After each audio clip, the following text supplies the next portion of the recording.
Once upon a time in the quiet little town of Willow Creek, lived a curious and adventurous 10-year-old girl named Emily Parker.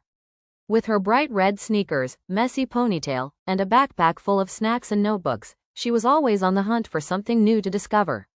It was the beginning of summer break, and Emily was staying at her grandma's old farmhouse in Vermont. The house was surrounded by green hills, giant trees, and mystery. Grandma always said, "Some stories are meant to be found when you're ready."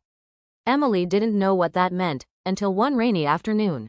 With thunder rumbling and the rain tapping on the windows like little fingers, Emily got bored. No internet, no TV, just the sound of the old grandfather clock ticking downstairs. That's when she remembered something her grandma once said: "The attic holds more stories than any book in this house."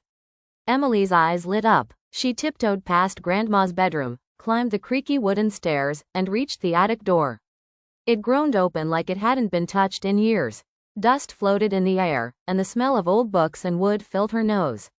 Inside, she saw boxes labeled "Memories," "Old Clothes," and one that simply said, "Do not open." Well, that's the one she opened first. Of course. Inside was a wooden box with carvings on it, tiny stars, a crescent moon, and a little heart in the center. Emily carefully opened it. Inside was a letter. It was addressed to Emily Parker, to be opened when you are brave enough. Her heart skipped a beat. She opened the letter, and in her grandmother's handwriting, it read, "Dear Emily, I knew someday you'd find this. You've always been brave, curious, and full of heart. This box belonged to your great-grandmother, Rose, who was an explorer. She traveled the world, from the pyramids of Egypt to the mountains of Peru, searching for lost stories and hidden treasures. One day, she found something she couldn't explain. A map, and a mystery. She couldn't solve it, but maybe you can. Start with the globe in the living room.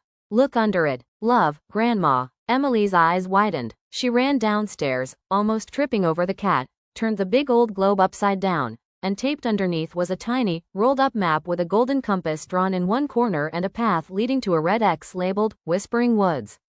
That was just behind the house. She grabbed her flashlight, raincoat, and a cookie for good luck, and ran into the woods. The rain had stopped. The woods were quiet, too quiet. She followed the map. Right turn at the forked tree, 20 steps from the mossy rock, then dig under the tree with the lightning-shaped branch. There, she found it, a tiny, metal box. Inside, an old locket with a photo of her great-grandmother Rose, holding a compass and smiling. And a note. "You've just taken your first step, Emily. The world is full of secrets, and it's your turn to find them. Be bold, be kind, and always, always believe in the magic of stories."